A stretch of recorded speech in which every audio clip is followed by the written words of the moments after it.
So I wanted to do, from leaving school, I'm not very academic. I'm quite dyslexic, so I hate reading and writing. I really detest it. Good at maths. I've got the good part of it. Yeah. My granddad was a carpenter, my dad was a painter and decorator, so I wanted to do trade-based stuff. I'm good with my hands. I went to be a carpenter, went to college, went to sign up, and they turned around and said, you've got good grades, because my mom and dad really, really did push me to do revision, to do all the school stuff, which I detested. And they went, oh, you've got good stuff, why don't you try electrics next door? And I was like, oh, all right then. And my dad being in the trade, he was like, you know you earn more being a spark than you do a carpenter. That was pretty much dad. Nick, go over there, do that. I was like, oh, okay. So was your dad a carpenter? No, dad was a painter. Right, okay. So he was the lowest of the low. Yeah. You can't call your own dad a painter. Surely it's decorator. Need to jazz it up. Wow. Yeah. And it worked well. So I went and did the course. I ended up, couldn't get an apprenticeship. There was nothing around my area at the time. Did what was a 3-year course. You could have easily done it in probably 3/4 of a year, if I'm honest. But they made you do 2 days a week, every week, and it was really like pulled apart, taking too long. But then I was doing work for free with different sparks around the area, so domestic, bit commercial, agricultural stuff. Enjoyed it all. Worked for a company that treated me like absolute shit, to be honest with you. Was that while being an apprentice as well? Well, yeah, not an actual apprentice, but working for free. And then I did get a paid job with them, like really, really, really low paid. And the guys just took the piss. They would go and sleep in the van, get nothing done. The boss would come around, why haven't you done stuff? And it was all my fault. I hadn't done the stuff properly. And it just went on, and I was just like, fuck this, I can't. And I was doing a job at Tesco at the time in the evenings to run my car and everything. Ended up having to do my level 3, year 3 in an evening course with fully grown men, like with kids and mortgages. And it was like a time where it was no more messing around. It was like, they're here to learn, like you have to get on with it. And I was like, oh, okay, head screwed on a bit. And then I went to self-employed from then, carried on through the years, just bumbling around by myself, still lived at home, no mortgage, no kids or anything like that. So everything I earned, it was pretty much beer money or holiday money or just mess around stuff. Until the point where I met my other half, I was like, actually, I need to pull my finger out here. I need to get a mortgage, you know. I started doing it all. And for 2 years straight, it was going great. Like I was building it up. And then my dad the sad part. My dad got diagnosed with cancer. Went through all that with him as we bought our first house, and he passed away May time. But my daughter was then due 6-7 weeks later. Fuck. So missed all that part of it, which sucked ass. It really, really did, and it was a massive part. But there was no period in between that of grieving for my dad to then being a dad, and then it gets even worse. Like I went to a stage where one of my good friends moved in behind me. He'd broken up with his other half, and this was within about a 2-3 month period, and we asked him to be godfather, like spent a lot of time with the kids, really great. And then I found him after he killed himself. Shit. The week after that. So it's like, to a point I just couldn't, it was up and down, because obviously I want to be happy that I'm a dad and enjoy the family, but trying to go to work to pay the bills. But it was just like, it's hard to describe, like, you know you need to do it, but you didn't want to. I just didn't want to do anything, didn't want to talk to anyone. I didn't even want to speak to my own family at the time. And then it just got worse. My friend's funeral was on the Friday, and then my brother's wedding was on the Saturday. So I went to carried my mate, and then had to celebrate my brother's wedding the next day. And then something else happened, which I can't really talk about. And I was literally just like, that following year, it was just like, what do I do? I hate going to work. I didn't want to speak to anyone. And it was by chance, I just on Facebook one night, and I stumbled across one of CGR's videos, Chris. I thought, oh, interesting, like YouTube Spark, never seen it before. I didn't really go on YouTube for this sort of stuff, like, fair enough. And I'd watched a few more, found Jordan, found all the other guys, and I thought, oh, sod it, I've got an old GoPro, I'll give it a go. You know, why not? I've got nothing to lose. I hate going to work anyway. Yeah.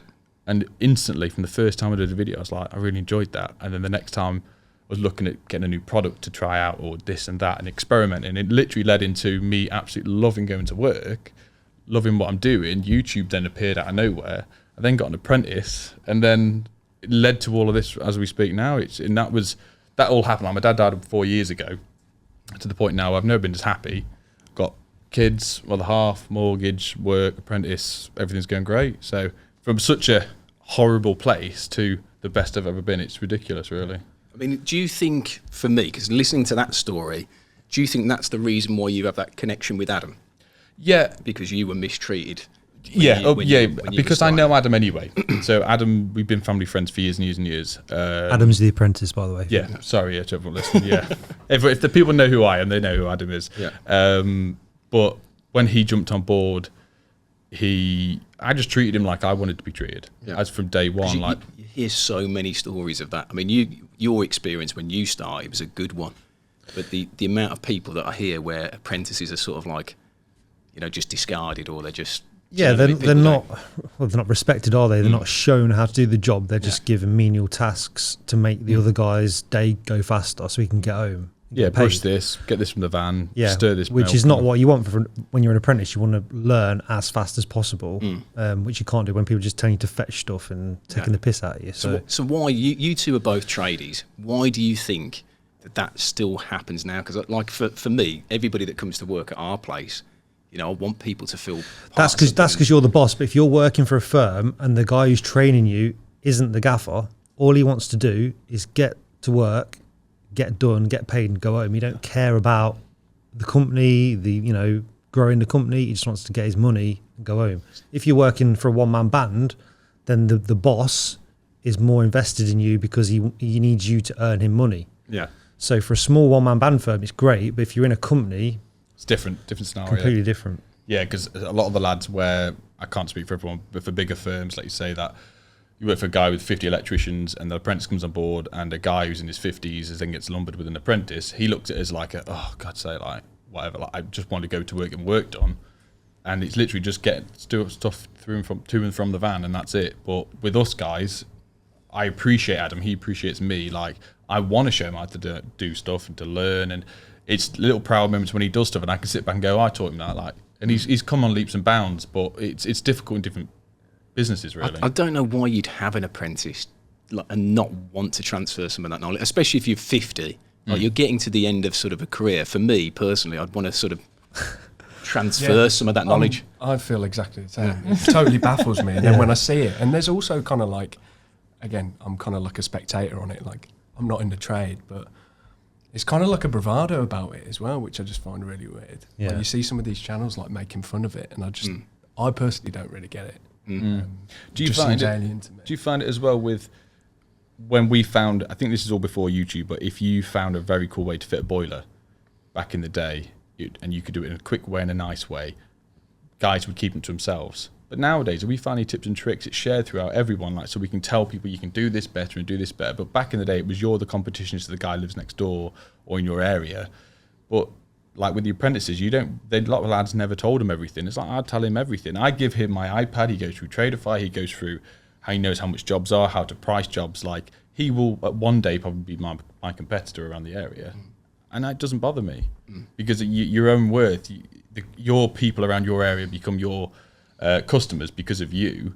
And if I'm losing it out to Adam, then he's done a better job than me at selling himself. I don't ever think it's like, for me, if Adam ever went on his own, I think he wouldn't see it as competition with you. No. He would want to potentially be his own boss. I'm sure if you've been mistreated, you probably, if you did go on your own, probably thinking, well, I'm going to take all of your business. But for me, running a business, I never quite understand why you'd want, like, we're pretty open here.